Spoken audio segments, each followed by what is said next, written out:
On the morning of September 11, 2001, 19 men armed with box cutters directed by a man on dialysis in a cave fortress halfway around the world using a satellite phone and a laptop directed the most sophisticated penetration of the most heavily defended airspace in the world, overpowering the passengers and the military combat-trained pilots on 4 commercial aircraft before flying those planes wildly off course for over an hour without being molested by a single fighter interceptor.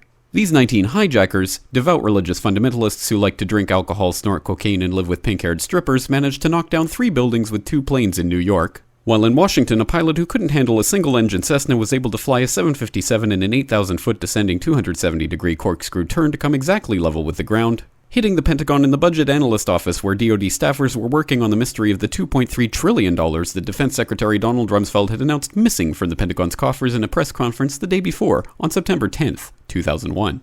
Luckily, the news anchors knew who did it within minutes. Osama bin Laden.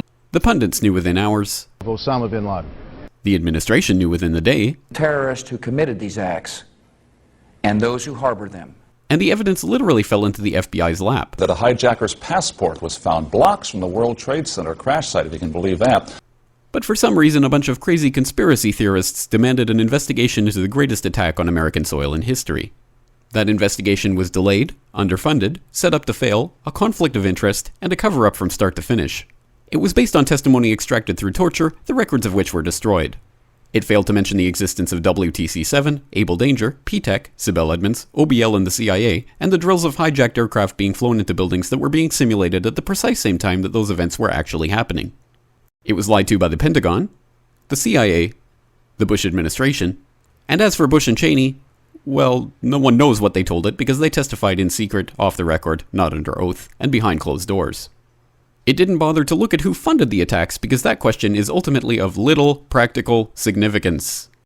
Still, the 9/11 Commission did brilliantly answering all of the questions the public had, except most of the victims' family members' questions, and pinned blame on all the people responsible, although no one so much as lost their job, determining the attacks were failure of imagination. Because Nobody in our government, at least, and I don't think the prior government that could envision flying airplanes into buildings.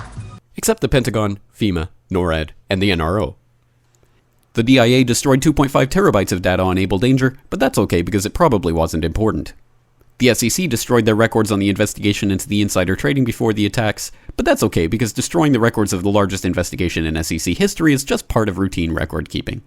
NIST has classified the data that they used for their model of WTC-7's collapse, but that's okay because knowing how they made their model of the collapse would jeopardize public safety.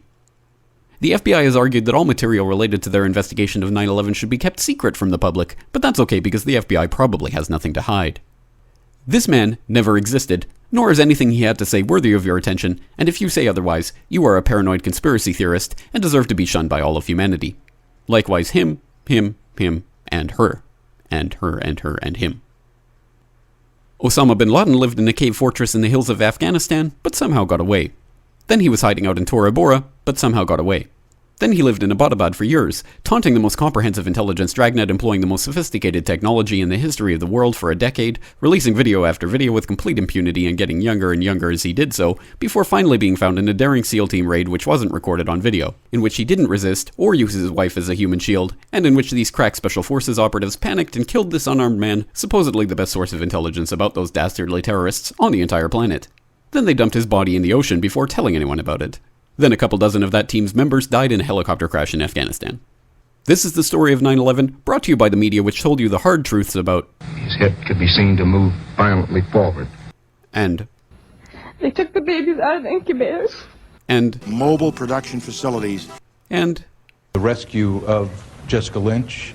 If you have any questions about this story, you are a batshit paranoid tinfoil dog-abusing baby hater and will be reviled by everyone. If you love your country and or freedom, happiness, rainbows, rock and roll, puppy dogs, apple pie, and your grandma, you will never ever express doubts about any part of this story to anyone. Ever.